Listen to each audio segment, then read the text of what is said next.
আসসালামু আলাইকুম। আশা করি দর্শক মণ্ডলী ভালো আছেন। আমি ডাক্তার মোহাম্মদ মোস্তাফিজুর রহমান, লিভার, পিত্তথলি, পিত্তনালী ও প্যানক্রিয়াস বিশেষজ্ঞ সার্জন, জাতীয় গ্যাস্ট্রো-লিভার ইনস্টিটিউট অ্যান্ড হাসপাতালের সহকারী অধ্যাপক হিসেবে কর্মরত আছি। পাশাপাশি AMZ হেপাটোবিলিয়ারি অ্যান্ড প্যানক্রিয়াটিক সেন্টারের চিফ কনসালটেন্ট হিসেবে কাজ করছি। আজকে আমি প্যানক্রিয়াটাইটিসের একটি গুরুত্বপূর্ণ জটিলতা বা খুব কমন একটি জটিলতা, যেটিকে বলা হয় প্যানক্রিয়াটিক সিউডোসিস্ট, সেটি নিয়ে বলবো। যেহেতু একজন প্যানক্রিয়াস বিশেষজ্ঞ সার্জন হিসেবে এই সমস্যাটা আমরা প্রায় ফেস করে থাকি। এটি বলার আগে একটু প্যানক্রিয়াস নিয়ে বলতে চাই। প্যানক্রিয়াস মানবদেহের অনেক অর্গানের মতোই একটি অর্গান, যেটি পেটের উপরিভাগে পিঠের দিকে থাকে। এই যেটি ছবিতে দেখছেন, এটি হচ্ছে প্যানক্রিয়াস। এটির মূলত দুটি কাজ। একটি হচ্ছে হজমি রস তৈরি করে এই প্যানক্রিয়াসের নালী দিয়ে খাদ্যনালীতে পাঠিয়ে তৈলাক্ত খাবারে সহযোগিতা করা। দ্বিতীয়টি হচ্ছে ইনসুলিন তৈরি করে মানুষের ডায়াবেটিসকে কন্ট্রোলে রাখা। আজকে যে বিষয়টি নিয়ে আপনাদের সাথে কথা বলবো, সেটি প্যানক্রিয়াসেরই একটি রোগ, অর্থাৎ প্যানক্রিয়াটাইটিস। সেই প্যানক্রিয়াটাইটিস হলে কি কি জটিলতা হয়, তার একটি জটিলতা যেমন প্যানক্রিয়াটিক সিউডোসিস্ট, সেটি নিয়ে বলবো। এই প্যানক্রিয়াসের সাধারণত 3 ধরনের ইনফ্লামেশন বা প্রদাহ ঘটে। একটি হচ্ছে একুট প্যানক্রিয়াটাইটিস, ক্রনিক প্যানক্রিয়াটাইটিস, আরেকটি হচ্ছে ট্রমাটিক, অর্থাৎ কোনো ইনজুরি হওয়ার ফলে যদি প্যানক্রিয়াসে আঘাত লাগে তাহলেও কিন্তু প্রদাহ হয়ে প্যানক্রিয়াটাইটিস হতে পারে। একুট প্যানক্রিয়াটাইটিস আমরা সেটিকেই বলি যখন প্যানক্রিয়াসে একবার প্রদাহ হয়। যেহেতু প্যানক্রিয়াস পেটের উপরিভাগে পিঠের দিকে থাকে, সুতরাং যখন প্যানক্রিয়াসে প্রদাহ হয় পেটের উপরিভাগে প্রচণ্ড ব্যথা হয় এবং ব্যথাটা পিঠের দিকে যায়। ব্যথা কখনো 5 থেকে 7 দিন, অনেক সময় 1 মাসের মতোও থাকতে পারে। একুট প্যানক্রিয়াটাইটিস হলে সাধারণত রোগীকে অবশ্যই হাসপাতালে ভর্তি হতে হয়। একুট প্যানক্রিয়াটাইটিসের যতগুলো কারণ আছে তার মধ্যে অন্যতম কারণ হলো পিত্তথলির পাথর।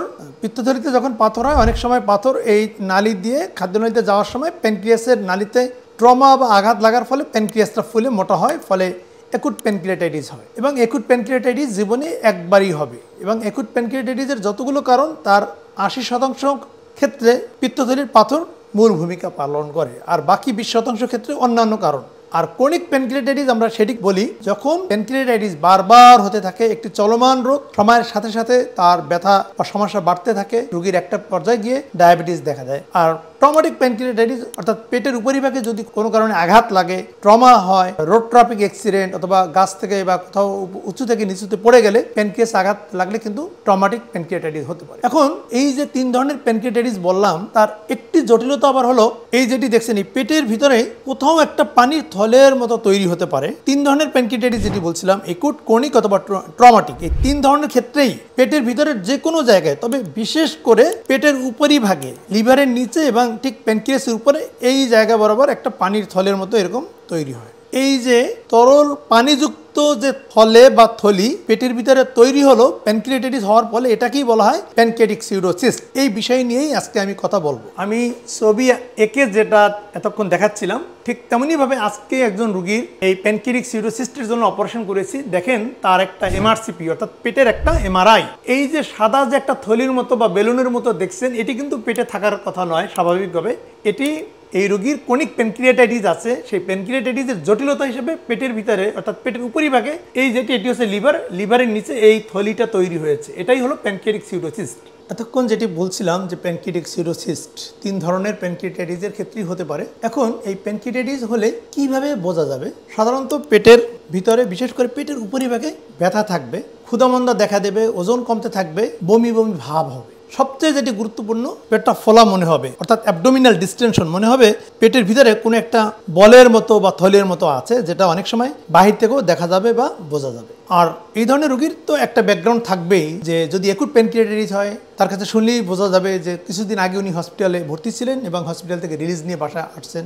আর ক্রনিক প্যানক্রিয়াটাইটিস হলে রোগীর এ ধরনের ইতিহাস থাকবে যে লম্বা সময় ধরে রোগীর এরকম পেটে ব্যথা হয়, রোগীর ওজন কমতেছে, ইভেন ডায়াবেটিস দেখা দিয়েছে। আর যদি ট্রমার কারণে প্যানক্রিয়াটাইটিস হয় তাহলে কোনো না কোনো একটা ইনজুরির হিস্ট্রি থাকবে। শনাক্তকরণের উপায় খুবই সহজ। এই উপসর্গের পাশাপাশি আমরা যদি পেটের সিম্পলি একটা আল্ট্রাসোনোগ্রাম করি তাহলে কিন্তু সিউডোসিস্ট শনাক্ত হবে। তবে বেটার ডেলিনিয়েশনের জন্য একটি MRI বা MRCP অথবা CT স্ক্যান করলে আরও বেশি ভালো। চিকিৎসা কি?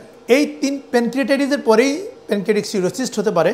আমরা দেখেছি 50 থেকে 60% ক্ষেত্রে এই প্যানক্রিয়াটিক সিরোসিস নিজে নিজেই রিজলভ হয়ে যায়, অর্থাৎ ভালো হয়ে যায়। তাহলে বাকি থাকে মাত্র 40 থেকে 50%। সেই ক্ষেত্রেই চিকিৎসা বা ট্রিটমেন্ট প্রয়োজন। চিকিৎসা কি? সাধারণত প্যানক্রিয়াটিক সিরোসিস যদি সাইজে 6 সেন্টিমিটারের ছোট থাকে, আমরা ধরেই নেই যে এটা সময়ের সাথে সাথে সাধারণত 6 থেকে 12 সপ্তাহের ভিতরে নিজের থেকে সেরে যাবে বা চলে যাবে। কিন্তু সিরোসিস যদি 6 সেন্টিমিটারের বড় হয় এবং 12 সপ্তাহ অলরেডি ক্রস করে ফেলেছে, তখন বুঝতে হবে এই প্যানক্রিয়াটিক সিরোসিস নিজের থেকে আর ভালো হবে না, তখন তার চিকিৎসা নিতে হবে। চিকিৎসা কেন নিব সেটি আগে জানা দরকার। যেহেতু এটি থাকার ফলে অনেক ধরনের সমস্যা হচ্ছে, পাশাপাশি চিকিৎসা না নিলে যদি সিরোসিসটা বড় হয়, এটা নিজের থেকে ফেটে যেতে পারে, অর্থাৎ পেটের ভিতরে ফেটে গিয়ে রোগীকে তৎক্ষণাৎ হসপিটালে ভর্তি হওয়া লাগতে পারে। এই সিরোসিসের ভিতরে ইনফেকশন হয়ে এটি একটি ফোড়া আকার ধারণ করতে পারে। এই সিরোসিসের ভিতরে ব্লিডিং হতে পারে এবং ব্লিডিং হয়ে রোগীর অ্যানিমিয়া এবং তৎক্ষণাৎ রোগীকে হসপিটালে ভর্তি করে ব্লাড ট্রান্সফিউশন দেওয়ার